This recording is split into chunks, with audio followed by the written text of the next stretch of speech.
মুসলিম তুমি ঘুমিয়ে পড়েছ, ডাকাত ঢুকেছে ঘরে, ঈমান নিয়ে চলে গিয়েছে, দেখো নাই খেয়াল করে। মন্দিরে যখন বাজিত ডাঙ্কা, ছিল না জানের ধ্বনি, এমনই সময় আসিয়াছে ভাই আল্লাহ পাকের বাণী। ঠিক না বে ঠিক?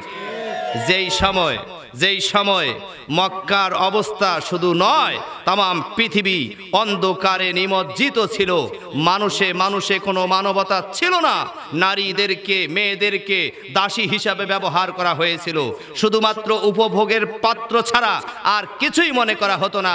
সেই অন্ধকারে আচ্ছন্ন করা একটি সময় আল্লাহ সুবহানাহু ওয়া তাআলা আমার আপনার নবী, তামাম পৃথিবীর আইডল, সর্বোপরি আম্বিয়াদের সরদার মুহাম্মদ আরবিকে প্রেরণ করলেন।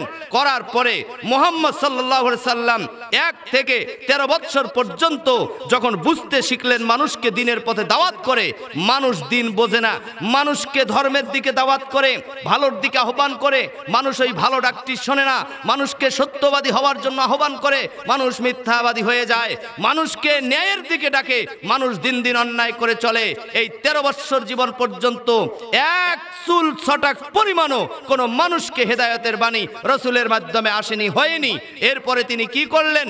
যুবক যখন হয়ে গেলেন, 16-17 বছর বয়সে তিনি একটি সংগঠন করলেন। সেই সংগঠনের মাধ্যমে হিলফুল ফুজুল নামে সংগঠন তৈরি করলেন। করার পরে সব শ্রেণীর যুবকদেরকে নিলেন, সব শ্রেণীর সব ধর্মীয় সর্বজনীন যুবকদেরকে নিয়ে একটি সংগঠন তৈরি করলেন। সেই সাংগঠনিকভাবে দাওয়াত দেওয়া শুরু করলেন, যে আমি হয়তো একাই বলি, দেখি মানুষ শোনে না আমার কথা, আমরা দলগতভাবে যা বলার চেষ্টা করি।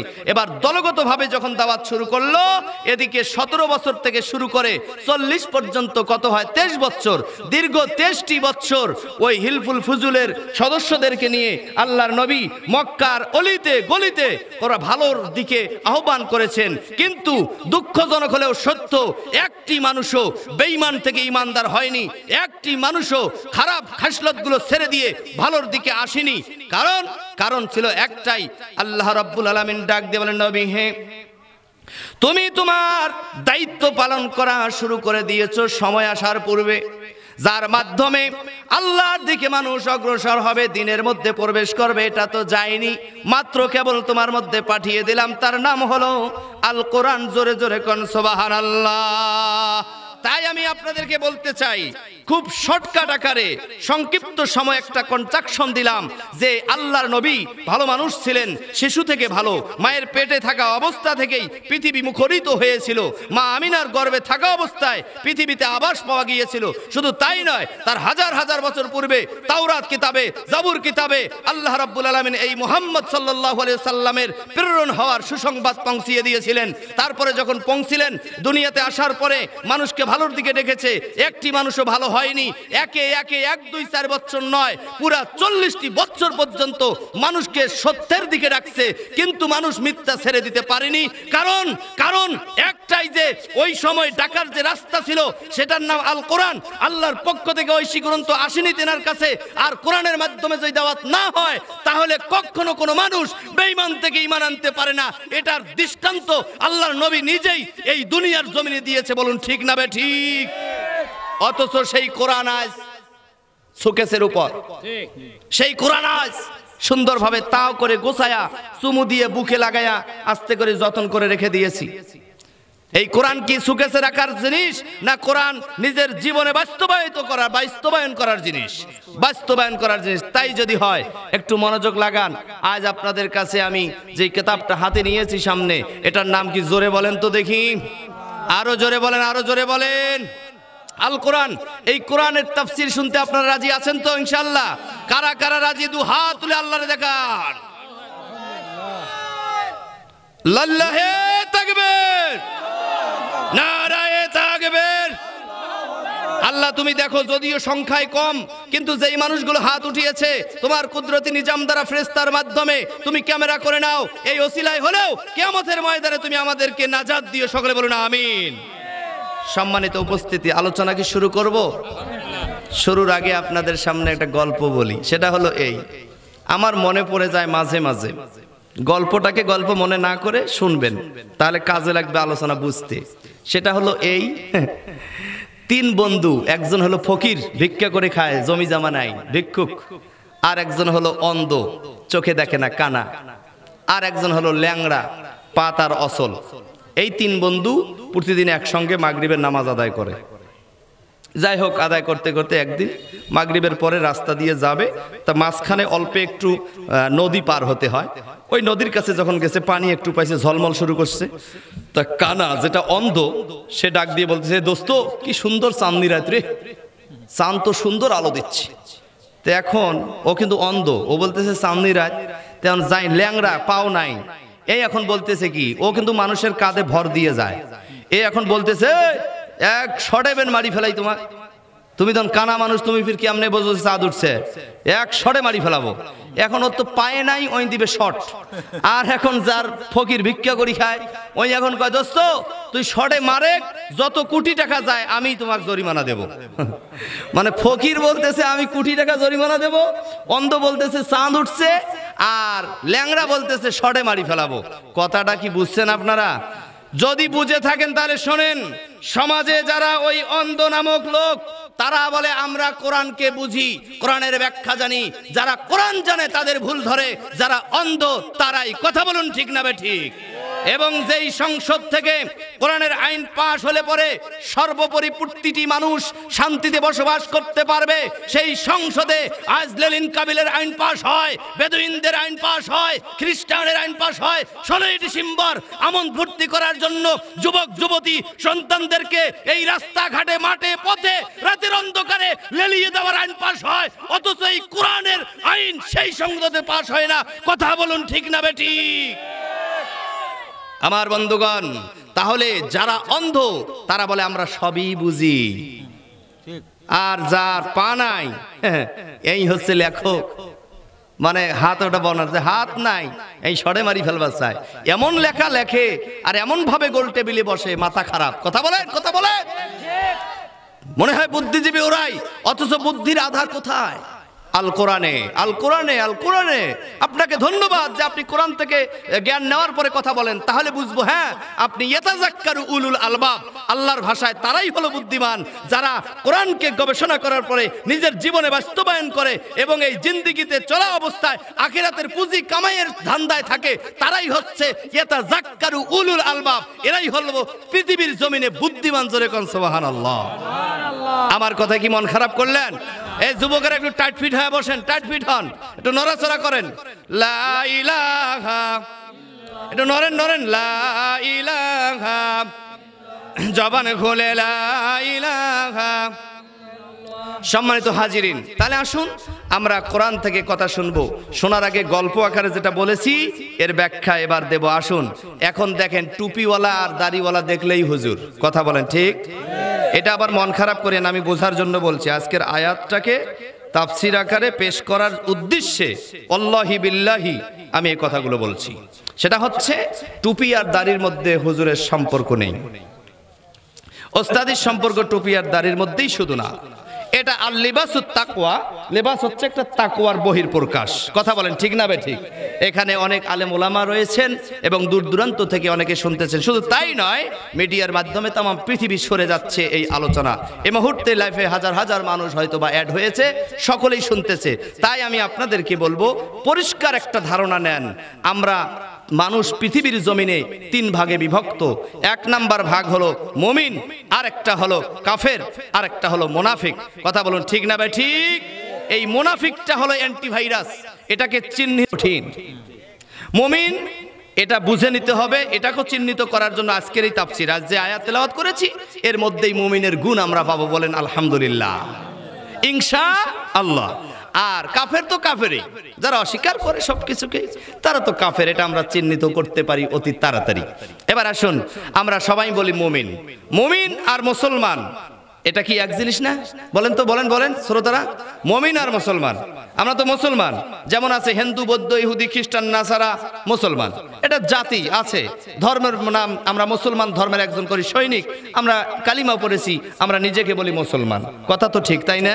কিন্তু মুসলমান যারা, তাদেরকে আল্লাহ বললেন, হে মুসলমানেরা তোরা ঈমান আনো। আবার ঈমান আনো। ঈমানদার যারা, সরি কথাটাকে ঘুরে উল্টে দিকে বলেছি, যারা ঈমানদার তাদেরকে আল্লাহ ডাক দিয়ে বলেন, হে ঈমানদারেরা তোমরা মুসলমান হও। তাহলে মুসলমান আর ঈমানদার এই দুইটার মধ্যে অবশ্যই পার্থক্য আছে। বলবো আল্লাহ রাব্বুল আলামিন বলেন, নবী হে तमाम পৃথিবীর মানুষদেরকে জানিয়ে দাও, ইয়া আইয়ুহাল্লাযীনা আমানুত্তাকুল্লাহা হাক্কা তুকাতিহি ওয়া লা তামুতুন্না ইল্লা ওয়া আনতুম মুসলিমুন। আল্লাহু আকবার। হে বিশ্বাসীগণেরা, যারা আমি আল্লাহকে রব বলে মেনে নিয়েছো, আমার রাসূলকে নবী হিসেবে মেনে নিয়েছো, আমার কুল কায়নাতকে মেনে নিয়েছো, কিয়ামতকে বিশ্বাস করেছো, ও ঈমানদার বান্দারা, বিশ্বাসী বান্দা বান্দিরা শোনো, ইয়া আইয়ুহাল্লাযীনা আমানু, ও হে আমার বিশ্বাসী বান্দা বান্দিরা শোনো, ইত্তাকুল্লাহ, তোমরা আমি আল্লাহকে ভয় করো। বলে কি রকম ভয় করব? হাক্কা তুকাতি, যেমনই ভাবে ভয় করার দরকার, যেমনই ভাবে ভয় করার দরকার এই বঙ্গা অনুবাদ থেকে তাফসীর সকলেই করি, কিন্তু কেমনই ভাবে করার দরকার এটা জানার দরকার আছে না নাই? বন্ধুরা আমার, এই যে ইত্তাকুল্লাহ হাক্কা তুকাতিহির তাফসীর করতে গিয়ে পড়তে গিয়ে আমার প্রায় 8 ঘন্টা প্লাস সময় লেগেছে। হাক্কা তুকাতিহ এটা কি হতে পারে, এই তাফসীর ব্যাখ্যা পড়তে গিয়ে 8 ঘন্টা প্লাস সময় লেগেছে। যদি আমি বলতে যাই আরো বেশি ছাড়া কমের কথা নয়, কিন্তু শর্টকাট আকারে 1 মিনিটের মধ্যে নির্যাস কথাটি, শিক্ষণীয় বিষয়টি আমি আপনাদের সামনে বলবো। হাক্কা তুকাতিহ, যেমনই ভাবে ভয় করার দরকার তেমনই ভাবে ভয় করো। এর ব্যাখ্যা বিশ্লেষণের নির্যাস যেটা মূল তত্ত্ব এবং শিক্ষণীয় বিষয়, সেটা হলো এই যে যতগুলো আপনার আমার উপর হালাল এবং বৈধ পন্থা আছে আল্লাহর পক্ষ থেকে, আমি বুঝতেছি না, আওয়াজ হয়তো বা ফেটে আসতেছে আমার কানে, ঠিকভাবে আসতেছে না, আপনারা একটু জানাবেন। আল্লাহর পক্ষ থেকে যা আদেশ করা হয়েছে, প্রতিটা আদেশ যতই কষ্ট হোক আপনাকে মেনে নিতে হবে, এবং আল্লাহর পক্ষ থেকে যা নিষেধ করা হয়েছে, প্রতিটা নিষেধকে তোমাকে জীবন থেকে পরিহার করতে হবে। তাহলেই তুমি হাক্কা তুকাতি, যেমনই ভাবে ভয় করার দরকার তেমনই ভাবে তখন ভয় করা হবে। জোরে কোন সুবহানাল্লাহ। আমি কি বলতে পেরেছি? আপনারা শুনতে পেরেছেন? তাহলে বলেন তো দেখি, আল্লাহর পক্ষ থেকে যা আদেশ সবগুলোই যদি মানা লাগে, আদেশের মধ্যে একটা কথা আছে, নামাজ পড়া ফরজ না নফল? বলেন। আলহামদুলিল্লাহ, শ্রোতারা অনেক শিক্ষিত। রোজা পালন করা কি ফরজ, জীবনে একবার হজ করা কি ফরজ। তাহলে আপনার জীবনটা কোরআন দিয়ে সাজাইতে হবে, আপনার কোরআনের মাধ্যমে আইন কানুন চলবে, জমিনের আইনগুলো কোরআনের হবে। এটা কি না? এটা মনে হয় নফল ইবাদত, এটাও ফরজ। তো এখন আসুন, কথা হলো এই ফরজ ইবাদতের কথা যারা বলে না, নামাজের কথা নিয়ে শুধু সারা জীবন কথা বলে গেল, কিন্তু দিন কায়েম করতে হবে এটা যারা বলে না, তারা কি একটা জিনিস মানলো কি মানলো না? মানেনি, এটা অমান্য করেছে। অর্থাৎ আমি বরাবর বলি, এটা একটা 20 টাকার নোট, এই 20 টাকার নোটে যদি আপনি দেখেন এইদিকে ছাপা পড়েছে, এইদিকে পড়ে নাই, সাদা আছে, তাহলে এই টাকাটাকে আপনি ভালো টাকা বলবেন না জাল টাকা বলবেন? জাল টাকা। তাহলে যেই মৌলবি, মুন্সি, ইমাম, মুয়াজ্জিন যাই বলেন না কেন, যেই সমাজসেবক বলেন না কেন, শুধু সহজ সহজ আমলগুলোর কথা বলবে, আর আল্লাহর রাস্তায় জীবন দিতে হবে, তোমার জান এবং মালকে আল্লাহর রাস্তায় বিলিয়ে দিতে হবে, এই কথা বলবে না, তাহলে মনে করতে হবে ওটা জাল মৌলবি। কথা বলেন, কথা বলেন, কথা বলেন। ওটা জাল টাকা, একদিকে ছাপা আছে আর একদিকে নাই, এটা যেমন টাকা হয়ে যায় জাল। যেই মৌলবি, যেই ইমাম, যেই খতিব শুধুমাত্র আমলের কথা বলবে আর দিন কায়েমের কথা বলবে না, নিজের জীবনে সেটা বাস্তবায়ন করতে হবে কোরআনের আইনকে, এই কথা বলবে না, বুঝতে হবে এই মৌলবি ও জাল মৌলবি 20 টাকা নোটের মতো। কথা বলেন। ধন্যবাদ। সম্মানিত হাজিরিন, আসুন এবার আমি আপনাদের সামনে সূরা হুজরাতের 15 নম্বর আয়াত তেলাওয়াত করেছি। এই আয়াতের মধ্যে আল্লাহ রাব্বুল আলামিন ক্লিয়ার ভাবে একটা পরিষ্কার বক্তব্য দিয়েছেন। বলে, হুজুর বক্তব্যটা কি আমাদেরকে শোনায়া দেন।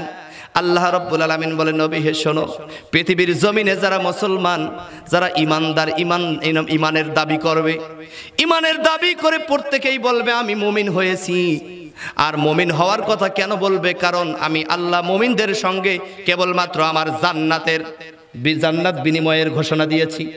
মুমিনদের সঙ্গে আমার চুক্তি হয়েছে জান্নাতের, আর কোন জাতির সঙ্গে হয়নি, আর কোন প্রজাতির সঙ্গে হয়নি। শুধুমাত্র মুমিন যারা হবে তাদের সঙ্গে আমার জান্নাতের চুক্তি হয়েছে। যেমন উদাহরণ প্রায় সময় বলি, এই যে মসজিদটা এত সুন্দরভাবে তৈরি করেছেন, ইটও আপনার টাকার, বালুও আপনার টাকার, সিমেন্টও আপনার টাকার, শ্রমও দিয়েছেন আপনাদের মতো কেউ মিস্ত্রি। দেওয়ার পরে যখন ঘরটা হয়ে গেছে মসজিদ ঘর, এবার যদি প্রশ্ন করা হয় মসজিদ কার, তখন সকলে জবাব দেয় মসজিদটা কার ঘর? জোরে কোন, আরো জোরে, কার ঘর? আল্লাহ বলে, নবী হে, আমার বান্দা বান্দি নিজের টাকায় নিজের শ্রমে আমার ঘর নির্মাণ করার পরে বলে এটা ঘর আল্লাহর। আমি একটু মনে হয় ঋণী হয়ে যাচ্ছি। আমি তো ঋণ রাখার লোক না, আমি তো ঋণ রাখার মতো রব না, বরং আমি ঋণ দেওয়ার মতো রব। অতএব কারণে তারা ছোট্ট একটি ঘর তৈরি করে, অনেকগুলো সহযোগিতা নিয়ে তৈরি করে বলল আমি আল্লাহর ঘর। এবার আমি ওই ঋণটা পরিশোধ করতেছি এমনই ভাবে। তোমরা লক্ষ্য করে দেখো, স্বাভাবিক তো 5-10 শতকের মধ্যে একটি ঘর করে বলছে এটা আল্লাহর ঘর। আর আমি আল্লাহ বললাম আমার যেই সবচাইতে কম দামে এবং টিটিএমপি টানাটুনে মেট্রিক পাস করে যারা, তাদেরকে বলা হয় টিটিএমপি, টানাটুনে মেট্রিক পাস। টানাটুনা করে হাজত খাটার পরে, আজাব গজবের পরে কোনো মানুষ যদি কোনো না কোনো ওসিলায় জান্নাতে যায়, ওই জান্নাতটার দৈর্ঘ্য প্রস্থ হবে যত বড় বর্তমান পৃথিবী রয়েছে এই পৃথিবীর 10 গুণ হবে একটা টানাটুনে জান্নাত পাশের অবস্থান। এবার আল্লাহ ডাক দিয়ে বলে, নবী হে শোনো, তারা এত সুন্দরভাবে নিজে শ্রম দিয়ে ঘর করার পরে যখন প্রশ্ন করা হয় ঘর কার, বলে দিল আল্লাহর। আমি আল্লাহর কাছে এতই চমৎকার লেগেছে, লাগার পরে আমি আল্লাহ এখন তাদেরকে একটা কথা শোনায়া দেই। আল্লাহর নবীকে ডাক দিয়ে বলে, ফেরেশতা জিবরাইল এসে বলে, ইয়া রাসূলুল্লাহ, ইয়া হাবিবাল্লাহ, আল্লাহ রাব্বুল আলামিন আপনার জন্য একখানা আয়াত পাঠিয়ে দিয়েছে, একখানা নিদর্শন পাঠিয়ে দিল। আল্লাহর নবীজি কানটা বড় লাল মানে খাড়া করে দিলেন, খুবই মনোযোগ দিলেন। এবার আল্লাহ পাক ডাক দিয়ে বলে, হে নবী শুনে নাও, ইন্নাল্লাহা আশতারা মিনাল মুমিনিনা আনফুসাহুম ওয়া আমওয়ালাহুম বিআন্না লাহুমুল জান্নাহ। জোরে কোন আল্লাহু আকবার। নিশ্চয় আমি, কে বলছেন? আল্লাহ। আল্লাহ কথা বলেন, কে বলছেন? নিশ্চয় ইন্না, নিশ্চয় ইস্তারা, আমি ক্রয় করে দিয়েছি। ক্রয় বিক্রয়ের চুক্তিতে আমি আল্লাহ রাব্বুল আলামিন ছিল মেরে দিয়েছি। নিশ্চয় আমি আল্লাহ পাক মুমিন যারা হবে তাদের কাছ থেকে দুটো জিনিস ক্রয় করে নিয়েছি। বলে কি সেই দুইটা জিনিস? এক নাম্বার জিনিস হলো আনফুসাহুম, তাদের জীবনটারে আমি ক্রয় করে নিয়েছি। কারণ মর্দে মুজাহিদ যারা মুমিন হবে তারা আমি আল্লাহর ভালোবাসায় পড়ে আমার রাসূলের আদর্শকে বাস্তবায়ন করার জন্য নিজের জীবনটা যখন তখন অকাতরে দিতে প্রস্তুত থাকবে। আমার বন্ধুগণ, ও পূর্বত্যাকানীবাসীরা, সোনাতলাবাসীরা, ও বগুড়ার বাবাজিরা, মনের কান লাগাইয়া দিয়ে শোনেন, আল্লাহ পাক ডাক দিয়ে বলতেছেন, ও দুনিয়ার মানুষেরা শোনো, আমি মুমিনদের কাছ থেকে দুইটা জিনিস নিলাম। এক নাম্বার হলো জান, কারণ জানটা তার নয়, ওই জীবনটা, ওই স্ট্রাকচারটা তৈরি করেছে আমি আল্লাহ। আমি আল্লাহই তার নফস দিয়েছি, জান দিয়েছি, জীবন দিয়েছি, ওটা আমি আবার নিয়ে নিলাম। দুই নাম্বারটা হলো মাল, তাকে দুনিয়ায় চলতে ফিরতে যেই টাকা পয়সার মালিক বানাবো, ওই টাকা পয়সাগুলো আমার রাস্তায় নিঃস্বার্থে যারা ব্যয় করবে, জান দিয়ে যারা সময় দেবে, মালকে ব্যয় করবে আমার রাস্তায়, তারা হবে মুমিন। আর এই মুমিনদের কাছ থেকে আমি আল্লাহ রাব্বুল আলামিন এই দুইটা জিনিস নেওয়ার বিনিময়ে আমি আল্লাহ তাকে একটা জিনিস দান করব, যেই জিনিসটা আজীবন শেষ করতে পারবে না, তার নাম হলো আমার সুশোভিত জান্নাত। জোরে জোরে কোন সুবহানাল্লাহ। এই কথা বলার কারণ হলো শর্ট কোশ্চেনে আসেন। এখন যদি আপনি প্রশ্ন করি আপনাদেরকে, বলেন তো জান্নাত কার? আল্লাহ। এই যে চমৎকার উত্তর দিচ্ছে আল্লাহর। জান্নাত কার? আল্লাহ। না না না, এবার আপনি আমি বললে হবে না, আল্লাহকে প্রশ্ন করা হোক। আল্লাহ তুমি বলে দাও জান্নাত কার। আল্লাহ বলে, বান্দারে শোনো, যদি তোমরা কেউ আমাকে প্রশ্ন করো রব তুমি বলে দাও জান্নাত কার, আমি আল্লাহ বলবো এই জান্নাত আমার মুমিন বান্দা বান্দির। তাহলে ক্লিয়ার কথা, মুমিন হওয়া লাগবে। কি হওয়া লাগবে জোরে কোন? মুমিন হওয়া লাগবে। মুনাফিকের ব্যাখ্যা দেওয়ার সময় নেই দ্বিতীয় আলোচক হিসাবে। তারপরে আপনার কাফেরের ব্যাখ্যা দেওয়ার সময় নেই দ্বিতীয় আলোচক হিসাবে। তিনটে কারণে সম্ভব হচ্ছে না। নাম্বার 1, আপনারা আসতে করেছেন দেরি, এখন গভীর রাত করে ফজর কাজা করবেন, এটা হতে পারে না। নাম্বার 2, ডেকোরেশনের যে অবস্থা, আলহামদুলিল্লাহ, যেহেতু প্রধান অতিথি ঘোষণা দিয়েছে, আমি শুনেছি সামনেবার এটা বড়ভাবে আয়োজন করবে। আসলে এই সমস্ত সাউন্ড সিস্টেমে যদি আমাদেরকে কথা বলে নেন, তাহলে একটানা প্রোগ্রাম প্রতি রাত্রেই করতে হয়, তাহলে আমরা তো সামলাতে পারতেছি না। এই কণ্ঠটাকে প্রতি রাত্রেই যদি ব্যয় করি এভাবে, এটা কিন্তু আলাদা একটা ম্যাগনেট আছে যেটা আমাদের ক্যালসিয়ামগুলোকে, ক্যালোরিগুলোকে টেনে নিচ্ছে, চুচে খাচ্ছে। এজন্য পৃথিবীতে যত পরিশ্রমের কাজ আছে, সবচেয়ে বেশি ক্যালসিয়াম শর্ট হয় কথা বললে পরে। আপনারা কি এটা জানেন? যারা মেডিকেল সায়েন্স আছে তাদের কাছে শুনবেন যে কথা বললে পরে ক্যালসিয়ামের বেশি ক্ষয় হয়ে যায়। যাই হোক বন্ধুরা আমার, আমি সেদিকে যাচ্ছি না, এটা 2 নাম্বার। আর 3 নাম্বার কারণ হলো সময় স্বল্প, আমরা অল্প সময় কিছু জিনিস নেব গুরুত্বপূর্ণ, এবং যে জিনিসটা নেব এটা নিয়ে যেন এটার আমল করে টাটকা যেন পুরস্কার পাই, টাটকা যেন স্বাদ পাই। রাজি আছেন তো ইনশাআল্লাহ? বাস, আল্লাহর বক্তব্য হলো, হে নবী, এরা সবাই বলবে আমরা মুমিন। কেন? মুমিনের জন্য যে জান্নাত, এই জন্য সবাই বলবে আমরা মুমিন। মুয়াজ্জিনও কবে আমি মুমিন, ইমামও কবে মুমিন, মুসল্লিও কবে মুমিন, নামাজ পড়ে না ঠিকভাবে তাইও কবে আমি মুমিন। সবাই মুমিন হতে চাবে। আল্লাহ বলে, বান্দারে শোনো, তোমরা সকলেই মুমিন হতে চাও যদি তোমার সদিচ্ছা থাকে, তাহলে এবার সূরা হুজরাতের 15 নম্বর আয়াতটি তোমরা পড়ো, এবং ওই আয়াতের মধ্যে আমি আল্লাহ স্পষ্ট করে দিয়েছি এই ধান্দা ধরা মুমিন হলে হবে না। প্রকৃত মুমিন কারা, প্রকৃত পক্ষে মুমিন কারা, তাদের গুণগুলো আমি আল্লাহ ওই আয়াতের মধ্যে বর্ণনা করলাম। জোরে কোন সুবহানাল্লাহ। এজন্য আল্লাহ পাক ডাক দিয়ে বলতেছেন, ইন্নামাল মুমিনুনাল্লাযীনা আমানু বিল্লাহি ওয়া রাসূলিহি সুম্মা লাম ইয়ারতাবু ওয়া জাহাদু বিআমওয়ালিহিম ওয়া আনফুসিহিম ফি সাবিলিল্লাহ উলাইকা হুমুস সাদিকুন। আহা, কি সুন্দর কিতাব, পরিষ্কার বক্তব্য। ইন্নামাল মুমিনুন, আল্লাহ বলেন প্রকৃত পক্ষে মুমিন কারা? আল্লাযীনা, যারা আমানু, আমার বিশ্বাস করেছে, বিল্লাহি, আল্লাহর প্রতি, আমি রবকে জীবনের সর্বক্ষেত্রে পাওয়ারফুল লিডার হিসেবে মেনে নিয়েছে, পাওয়ারফুল ক্রিয়েটেড সৃষ্টিকর্তা হিসাবে মেনে নিয়েছে, তার জানদাতা, জীবনদাতা, মরণদাতা, হায়াতদাতা, সব কিছুতেই আমি রবকে স্বীকার করেছে, এবং বিল্লাহি ওয়া রাসূলিহি, এবং রাসূলের আদর্শকে তার ব্যক্তিগত জীবনে, সামাজিক জীবনে, পারিবারিক জীবনে, রাজনৈতিক জীবনে, এমনকি রাষ্ট্রীয় ইন্টারন্যাশনাল জীবনেও যারা রাসূলের আদর্শটাকে মেনে নিয়েছে। সুবহানাল্লাহ বলেন। এক নাম্বার, যারা বিশ্বাস করেছে আমাকে এবং মেনে নিয়েছে আমার হাবিব মুহাম্মদ আরবি সাল্লাল্লাহু আলাইহি ওয়াসাল্লামকে। নেওয়ার পরে আরেকটা কাজ আছে, সেটা কি? সুম্মা লা ইয়ারতাবু, অর্থাৎ সুম্মা লাম ইয়ারতাবু, এটা মেনে নেওয়ার পরে এর মধ্যে আর কোনো সন্দেহ করে না। অনেক লোক আছে দেখো না, নামাজ পড়ে 5 ওয়াক্ত। আজকে আমি আসতে একজনকে বলছি, নাম বলছি না, কয়দিন দেখলাম ভালোই আসি নামাজ পড়লো বারে, এই পাক থেকে ছুট করে আসি আর নামাজ পড়ে জামাতের সহিত। তা কয়েকদিন থেকে চোখে পড়ছে না, তা আসতে দেখা পেয়ে বললাম কি ব্যাপার, তা ধরে না সমস্যায় আছি। তা এটা আমি নাম বলছি না, নাম বলে তো সমস্যা, এটা বুঝে নেবেন। আপনাদের মধ্যেও আমার মধ্যেও এমন হয়ে যায় অনেক ক্ষেত্রে। হ্যাঁ, তো এখন আল্লাহ বললেন, শোনেন, যারা আমাকে মেনে নিলা, আমার হাবিবকে আদর্শের নবী হিসেবে মেনে নিলা, আইডল হিসেবে জীবনে মেনে নিলা, তারা সুম্মা লাম ইয়ারতাবু, এর মধ্যে আর কোনো সন্দেহ থাকা যাবে না।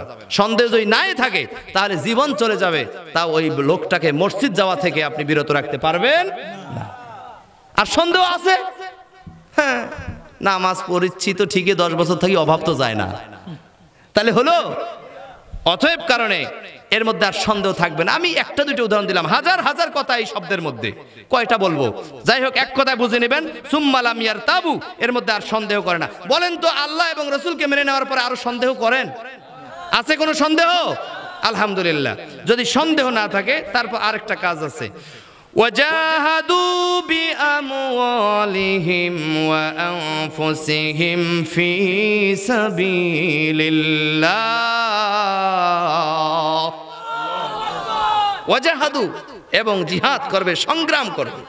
কি দিয়ে সংগ্রাম করবে? বিআমওয়ালিহিম, তার ধন সম্পদ, অর্থ সম্পদ দিয়ে, মাল দিয়ে সংগ্রামের কাজে তার ধন সম্পদকে ব্যয় করবে। ওয়া আনফুসিহিম, এমন কি তার নিজের জীবন পর্যন্ত দিয়ে দিবে। জোরে বলুন না সুবহানাল্লাহ। তাহলে কি হবে? আল্লাহ বলেন ফি সাবিলিল্লাহ, আমার রাস্তায় যারা এগুলো নিঃস্বার্থে ব্যবহার করবে, উলাইকা হুমুস সাদিকুন, ঈমানের দাবিতে তারাই সত্যবাদী, তারাই প্রকৃত মুমিন। জোরে জোরে কোন সুবহানাল্লাহ। এই আলোচনা শোনার পরে এরপরে আমি আপনাদের সামনে একটি আয়াত পড়েছিলাম, সূরা আত-তাওবার 111 নম্বর আয়াত। এই আয়াতটা যখন নাজিল হয় তার প্রেক্ষাপটটা হলো এই, আল্লাহর নবী মদিনার মধ্যে, মদিনার আনসার সাহাবীগণদেরকে নিয়ে যেদিন বায়াত গ্রহণ করেন, ওই দিনে আল্লাহর রাসূল সাল্লাল্লাহু আলাইহি ওয়াসাল্লামের সামনে একজন জলিলুল কদর সাহাবী, নাম হলো আব্দুল্লাহ ইবনে রাওয়াহা। আব্দুল্লাহ ইবনে রাওয়াহা রাদিয়াল্লাহু তাআলা আনহু, ইনি ডাক দিয়ে বলে, ইয়া রাসূলুল্লাহ, ইয়া হাবিবাল্লাহ, হুজুর আপনি বলুন আপনার কি আবেদন আছে। এবার রাসূল আকরাম সাল্লাল্লাহু আলাইহি ওয়াসাল্লাম বললেন, ও আমার কলিজার টুকরা সাহাবীরা রে, তোমাদের কাছে আমার দুইটা প্রস্তাব। এক নাম্বার হলো আল্লাহ, আর দুই নাম্বার হলাম আমি রাসূল। বলে কি ধরনের প্রস্তাব আপনি ভেঙে বলুন। এবার আব্দুল্লাহ ইবনে রাওয়াহার এই কথা অনুসারে আল্লাহ নবীজি ডাক দিয়ে বলে, ও আমার কলিজার টুকরা সাহাবীরা, তোমরা আল্লাহকে, আল্লাহর জন্য হক হলো আল্লাহকে তোমরা মেনে নেবা রব হিসাবে। মেনে নেওয়ার পরে তার সঙ্গে আর কোনো শরীক করবা, অর্থাৎ শিরিকের মধ্যে আর লিপ্ত হইও না। বলে ঠিক আছে, এটা মেনে নিলাম, আপনার জন্য কি করতে হবে? নবীজি এবার ডাক দিয়ে বলে, সাহাবীরা আমার জন্য কিছুই করতে হবে না, শুধু দুটো জিনিস ফলো করবা। এক নাম্বার, তোমরা তোমার জীবনকে যেমন ভালোবাসো, জীবনকে যেরকম হেফাজত করার চেষ্টা করো, এবং তোমার ধন সম্পদকে যেভাবে কোটি স্বর্ণ গহনাপাতিকে যেভাবে তোমরা সংরক্ষণ করো, মোহাব্বত করো, পেয়ার করো, ওইভাবে আমি রাসূলকেও হেফাজত করতে হবে। এবার সাহাবায়ে কেরামরা বললেন, লাব্বাইক ইয়া রাসূলুল্লাহ, আমরা এখন এই সাক্ষ্য দিলাম, আমরা মেনে নিলাম, রবকে আল্লাহ বলে মেনে নিয়েছি, আর আমরা তাগুদের কাছে মাথা অবনত করব না, কোনো শিরক করব না, আর তার সঙ্গে কাউকে শরীক করাবো না। আর দুই নাম্বার, আপনি হাবিবকে আমরা এমনইভাবে মনে প্রাণে মেনে নিলাম, আপনার গায়ে যদি কোনো বুলেটও আসে, ওই বুলেট যেন আমরা সাহাবীর বুকেও ছিদ্র করে, বক্ষ মোবারক ছিদ্র করে তারপরে আপনার গায়ে যেতে হবে। তার মানে ওই বুলেটের গুলির, ওই বন্দুকের নলের সামনে আমরা সাহাবীরাই আপনার সামনে দাঁড়িয়ে যাব। বন্ধুরা আমার, এই বর্ণনা শোনার পরে লিল্লাহে তাকবীর, নারায়ে তাকবীর, প্রধান বক্তার আগমন, পূর্ব তেকা নিবাসীর পক্ষ থেকে, মাহফিলের পক্ষ থেকে নারে তাকবীর। সম্মানিত হাজিরিন, এইবার আসুন, এই আলোচনা শোনার পরে ওই সময় একজন সাহাবী ছিল, তার নাম হলো হযরতে আমর বিন জামহ রাদিয়াল্লাহু তাআলা আনহু। আমর বিন জামহ রাদিয়াল্লাহু তাআলা আনহু ডাক দিয়ে বলে, ইয়া রাসূলুল্লাহ, ইয়া হাবিবাল্লাহ, হুজুর আপনি যেই বর্ণনা দিয়েছেন আমি ক্লিয়ার ভাবে বুঝেছি, আমার ধন সম্পদগুলো আপনার রাস্তায়, আল্লাহর রাস্তায় ব্যয় করতে হবে, নিঃস্বার্থে আমার ধন সম্পদগুলো আল্লাহর রাস্তায় ব্যয় করতে হবে, এমনকি আমার জীবনও দিয়ে যা দেওয়া লাগতে পারে। এই দুইটা অপশন আমি পেয়েছি, তাহলেই আমি মুমিন হতে পারবো। ইয়া রাসূলুল্লাহ, আমি তো গরিব মানুষ, টাকা পয়সা কিচ্ছু দেওয়ার মতো নাই, কিন্তু আমি আজকে আপনাকে একটা কথা বলছি, যে কোনো সময় কাফের বেঈমানদের বিরুদ্ধে লড়ার যদি কোনো প্রয়োজন মনে করেন, তাহলে আমি আমর বিন জামহুরের নামটা মুজাহিদের কাতারে আপনি লিখে দিবেন। বন্ধুরা আমার, এরপরে দুইটা যুদ্ধ অতিবাহিত হয়েছে, আল্লাহর নবী আমর বিন জামহুরের নামটি লিখে দেয়নি। এবার 3 নম্বর যুদ্ধ যখন সংগঠিত হবে, উহুদের প্রান্তে যুদ্ধের জন্য আল্লাহর রাসূল সাহাবায়ে কেরামদের নাম লিখে দিচ্ছেন। এমত অবস্থায় আমর বিন জামহুর ডাক দিয়ে বলে, ইয়া রাসূলুল্লাহ, আমার নামটি আপনি খাতায় লিপিবদ্ধ করে দেন। আল্লাহর নবী বললেন, না, আপনার নাম দেওয়া যাবে না। কেঁদে জারে জার হয়ে গেলেন। সংক্ষিপ্ত করছি, আধা ঘন্টার কথা 5 মিনিটে বলার চেষ্টা করছি, একটু মনোযোগ লাগান, যেহেতু ভাই এসে আল্লাহর পয়গম্বর মুহাম্মদ আরবির সামনে আমর বিন জামহুর ডাক দিয়ে বলে, ইয়া রাসূলুল্লাহ, আমার নামটা লিখে দেন। আল্লাহর নবী বলে, না, দেওয়া যাবে না। যখনই বলছি যাবে না, সঙ্গে সঙ্গে নবীর সাহাবী কেঁদে কেঁদে জারে জার হয়েছে, আর আল্লাহর কাছে ফরিয়াদ জানাইতেছে, আল্লাহ আপনি আমারে কবুল করে নেন। আপনি যতক্ষণ কবুল করেননি অতক্ষণ আপনার হাবিব আমার নামটা লিখে দেবে না। আবারও জিজ্ঞাসা করছে, ইয়া রাসূলুল্লাহ দয়া করে আমার নামটা দেন, তাও দিল না। তিনবার জিজ্ঞাসা করছে, তৃতীয়বারের বেলায় নবীজি আমার ডাক দিয়ে বলে, ও আমর বিন জামু, তোমার নাম লাগবে না, তোমার তো যুবক সন্তান আছে 4টা। বলে হ ঠিক আছে, 1টা 2টা নয় 3টা নয়, সন্তানকে আমি মুজাহিদের খাতায় আমি নাম লিখে দিলাম। খুশির সংবাদ। এবার আমর বিন জামুর আরো বেশি করে কাঁদতেছে। এবার কান্না দেখে নবীজি প্রশ্ন করে, ও আমার কলিজার টুকরা সাহাবী, তোমার তো খুশি হওয়ার কথা, তুমি শহীদের বাবা হবা, না হলে গাজীর বাবা হবা, এখন তুমি আবার কাঁদতেছো কেন? আমর বিন জামুর ডাক দিয়ে বলে, ইয়া রাসূলুল্লাহ, আপনার মুখে যেই বর্ণনা শুনেছি, শহীদ হওয়া আর শহীদের বাবা হওয়া দুইটার মধ্যে অনেক পার্থক্য আছে। অতএব কারণে আমার শহীদের তামান্না এসেছে গো রবি, আপনি কেন আমারে দিচ্ছেন না? মেহেরবানি করে বলুন আর দয়া করে আমার নামটা লিখে দেন। শর্ট কথা হলো এই, আল্লাহর নবী নাম না দেওয়ার পিছে কারণ হলো একটা, সেটা হলো আমর বিন জামুর একটু পায়ে শক্তি কম ছিল, যেটাকে আমাদের ভাষায় ল্যাংড়া মানুষ বলি। একটু পায়ে শক্তি কম থাকার কারণে খরে খরে হাঁটতো, যার কারণে আল্লাহর নবীজি তাকে যুদ্ধের জন্য দিতে না চেয়েছেন। কিন্তু তেনার আবেদন সইতে না পেরে আল্লাহর নবী ডাক দিয়ে বলে, ঠিক আছে, তোমার 4 সন্তানের সাথে তুমিও যুদ্ধের ময়দানে যাবা। ওহুদের প্রান্তে যাওয়ার অনুমতি পেয়ে আমর বিন জামুর দৌড় দিয়ে বাসায় চলে গেলেন। যাওয়ার পরে স্ত্রীকে ডাক দিয়ে, বিবি রে, আমার কলিজার টুকরা বিবি, পোটলা পাটি সবগুলো রেডি করে দাও। আর নাচতেছে আর আনন্দ করতেছে, মানে আনন্দে নাচতেছে। এটা কিন্তু ড্যান্সের নাচ না। এই 16 ডিসেম্বর আপনার সন্তানেরা, অনেকের সন্তানেরা আপনার কাছে টাকা নিয়েছে, বলছে বাবা আমি খেলাধুলা করব, 500 টাকা দাও। অনেক বাবা দিয়েছে। অনেক মেয়েরা বলছে আমার বন্ধুর সাথে পিকনিক আছে, আমি যাব, 1000 টাকা লাগবে। অনেক বাবারা দিয়েছে। বন্ধুরা আমার, প্রসঙ্গগতভাবে কথাটা আসলো তাই বলছি, যেই বাবারা কান খুলে শোনেন, যেই বাবারা এই পিকনিকের জন্য, গান বাজনার জন্য, বন্ধুর সঙ্গে খেলায় যাবে, এ কারণে যারা টাকা ব্যয় করলেন, এই টাকাটাও কিয়ামতের ময়দানে আপনার বিরুদ্ধে দাঁড়াবে এবং এই সন্তানও আপনার বিরুদ্ধে দাঁড়িয়ে বলবে, আল্লাহ আমারে তুমি জাহান্নামে যদি দাও তাহলে আমার অভিভাবককে নিয়ে আসো, আসার পরে আমি তাকে আমার পক্ষ থেকে ডাবল শাস্তি প্রদান করো, তারপরে তুমি আমাকে জাহান্নামে দিবা, আমার কোনো আফসোস থাকবে না। বন্ধুরা আমার, সেদিকে গেলাম না। নির্যাস কথা যেটা, আমর বিন জামুর রাদিয়াল্লাহু তাআলা আনহু এবার অনুমতি পেয়ে খুশিতে আনন্দে আত্মহারা হয়ে নাচতেছে। বিবি ডাক দিয়ে বলতেছে, আহারে তুমি খোরা মানুষ, ল্যাংড়া মানুষ, তোমার পায়ে তো শক্তি নাই, আনন্দ হওয়ার কোনো কারণ নাই। তোমার যুদ্ধের ময়দানে যাওয়া দেরি, কিন্তু ফিরে আসতে দেরি হবে না। ওই কাফেরের অস্ত্রের ঝনকার দেখে তুমি ফিরে আসতে বাধ্য হবা। এই কথা বলার পরে যাই হোক, তিনি জায়নামাজ বিছায়া দিয়া 2 রাকাত সালাত আদায় করে আল্লাহর কাছে দোয়া করেছে, আল্লাহ বাড়িতে আমার বিবি পর্যন্ত আমাকে টিস্কারি করতেছে, আমার নবীজিও সহজে নামটা দিতে চাইছিল না। আজ আমি তোমার কাছে একটা দোয়া করি গো আল্লাহ, আমাকে তুমি ওহুদের ময়দানে কবুল করে নাও। ওহুদের ময়দানে যেন আমি শহীদ হয়ে যাই, আমার কবরটাও যেন আমার বাড়িতে না হয়, আমার কবরটাও ওহুদের প্রান্তরে হবে। জোরে জোরে কোন সুবহানাল্লাহ। এক পর্যায়ে ও মুসলিম তৌহিদি জনতা, ভালো করে খেয়াল করে শুনুন। এইবার আমর বিন জামুহ রাদিয়াল্লাহু তাআলা আনহু যুদ্ধের ময়দানে চলে গেলেন। তার পাশেই 2-4 জন তার সন্তান, যুবক সন্তানদেরকে নিয়ে যুদ্ধের ময়দানে ঝাঁপিয়ে পড়েছে। কাফের বেঈমান মুশরিকেরা যখন যুদ্ধের উলঙ্গ তরবারি নিয়ে আঘাত করা শুরু করলো, আমর বিন জামুর মাঝখানে আছে, 2 দিকে 2 সন্তান, 2 করে 4 সন্তান দাঁড়িয়ে একসঙ্গে ঝাঁক পাখির মতো যুদ্ধের ময়দানে নেমে পড়েছে। এক পর্যায়ে যুদ্ধ করতে করতে করতে করতে ইতিহাস সকলে জানেন, ওই ওহুদের প্রান্তরে 70 জন সাহাবী নিজের জীবনটারে বিলিয়ে দিয়েছে আল্লাহর জন্য। 70 জন সাহাবী শহীদ হয়েছিল।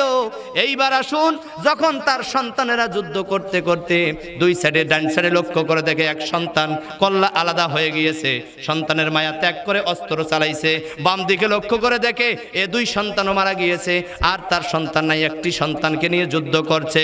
এমতো অবস্থায় কিছুক্ষণ পরে তাকিয়ে দেখে যেই সন্তানটা ডান দিকে ছিল এটাও এখন নাই, ওহুদের প্রান্তরে ওই পাখির মতো লাফাচ্ছে আর পরে ঝাঁপাচ্ছে, কারণ শহীদের মর্যাদা লাভ করেছে। আমর বিন জামহুর বাবা হয়ে লক্ষ্য করেন, আপনারও তো সন্তান আছে, সন্তানের মায়া তো বড় মায়া, স্ত্রীর চেয়েও সন্তানকে বেশি মহব্বত করা শুরু করে দিয়েছো।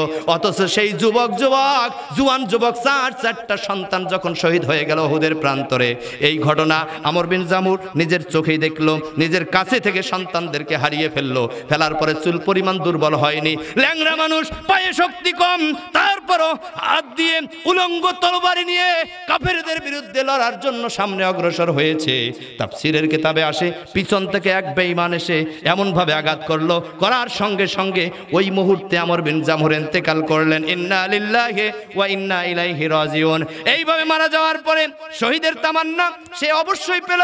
পাওয়ার পরে আল্লাহর নবী যুদ্ধ যখন থেমে গেল, আল্লাহর নবী বলল, আমার কলিজার টুকরা সাহাবীরা রে, আমার যেই সাহাবীগুলো যুদ্ধের ময়দানে শহীদ হয়ে গেল তাদেরকে একত্র করো এবং উট নিয়ে এসে তাদের বাড়ির দিকে তাদেরকে পাঠিয়ে দাও। এবার উট আসলো, আসার পরে সকলের লাশ তাই উটের মধ্যে বেঁধে দেওয়া হচ্ছে, ওয়ারিশ এসে নিয়ে যাচ্ছে। বন্ধুরা আমার, নবীজি আমার মুরাকাবায় আছেন, আল্লাহর দরবারে ওই ধ্যানে আছেন, আমার রবের পক্ষ থেকে কি ফয়সালা হয় দেখি। আর এইদিকে 70 জন সাহাবীর লাশ যখন ওই উহুদের প্রান্তরে ভেসে বেড়াচ্ছে, সব সাহাবীর লাশ চলে গেল। আমর বিন জামহুরের লাশটা যখন উঠানোর জন্য সিদ্দিক আকবর, আবু বকর রাদিয়াল্লাহু তাআলা আনহু সহ জলিলুল কদর সাহাবীরা এসে হযরতে আমর বিন জামহুরের লাশটি ধরে উঠাচ্ছে।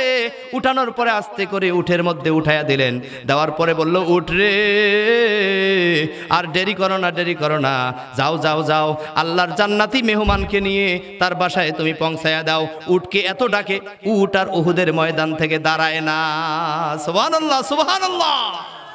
কি ব্যাপার? নবীর কাছে সংবাদ গেল, ইয়া রাসূলুল্লাহ, উট তো উঠতেছে না। তখন বলতেছে, আমার কথা বলো। নবীর কথা বলা হলো, তাও উট ওঠে না। এবার নবী নিজে এসে বলে, উট, তুমি বুঝতেছো না কেন? ওঠো, যাও, পৌঁছায়া দাও। ভালো করে খেয়াল শুনবেন, ভালো করে খেয়াল করেন। ওই সময় নবীজি যখন এসে বললেন, উট তুমি ওঠো, এই লাশকে নিয়ে আমর বিন জামুরের বাসায় পৌঁছায়া দাও। উট উঠতেছে না, চোখের পানি ঝরঝর ঝরঝর করে উহুদের ময়দানে পড়তেছে। আল্লাহ নবীজির বুঝতে বাকি থাকলো না, যাহারে নিশ্চয়ই কোনো কারণ আছে, কেন উট কথা শুনতেছে না, কাঁদতেছে। এইবার নবীজি আমার বলল, এনার ওয়ারিশকে। তখন ওই তার বিবি বলল, আমি পর্দার শহীদ থেকে বলল, আমি তার স্ত্রী, আমার 4টা সন্তান শহীদ হয়েছে গো নবী, আমার স্বামী আমর বিন জামুরও শহীদ হয়েছে। আমি লাশ বহন করার জন্য এসেছি, লাশ নেওয়ার জন্য এসেছি, রিসিভ করার জন্য এসেছি। তার মুখের দিকে তার কণ্ঠ শোনার পরে নবীজি সাহাবায়ে কেরাম মন্তব্য করে, হারে, মনে হয় একজন খুশিতে বাগে বাঘ হওয়া মানুষ যেইভাবে আওয়াজ দিয়ে কথা বলে, সেই আওয়াজের কণ্ঠে বলতেছে, আমি তাদের লাশ নেওয়ার জন্য এসেছি। জোরে জোরে কোন সুবহানাল্লাহ। বন্ধুরা আমার, 1-2 মিনিট মনোযোগ লাগাইয়া দেন।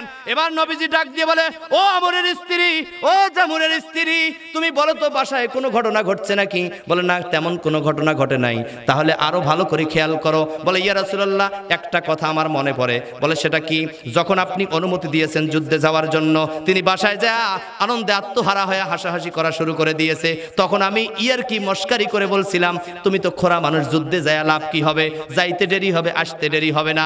এরপরে আমি কাপড় চোপড় রেডি করতে গিয়েছি, আসার পরে দেখি আমার স্বামী মিটমিট আওয়াজে আল্লাহরে বলতেছে, আল্লাহ, তুমি আমারে যেহেতু যুদ্ধের ময়দানে যাওয়া কবুল করেছো, আর একটা দোয়া তুমি কবুল করে নাও, সেটা হলো আমার লাশ যেন আমার বাড়িতে আর না আসে, আমাকে তুমি ওই উহুদের প্রান্তরে কবুল করে নিও। আল্লাহর নবী ডাক দিয়ে বলে, আমার বাকি সাহাবীরা, শোনো শোনো শোনো, খামাখা দেরি করা হবে না। কারণ যেই উটকে আমি মুহাম্মদ সাল্লাল্লাহু আলাইহি সাল্লাম বলছি উঠার জন্য, ওই উটকে আমার আল্লাহ নিষেধ করে দিয়েছে। কারণ এই সাহাবীর এই লাশ, এই শহীদি মর্যাদার লাশটা উহুদের প্রান্তরে রেখে দাও। জোরে কোন সুবহানাল্লাহ। যেই মান প্রয়োজনে জ্বলে ওঠে না, যেই মান সত্য ন্যায়ের কথা বলে না। আল্লাহ কবুল করুক আমাদের সকলকে, এই শহীদি তামান্না ভিতরে আনার তৌফিক দেখ।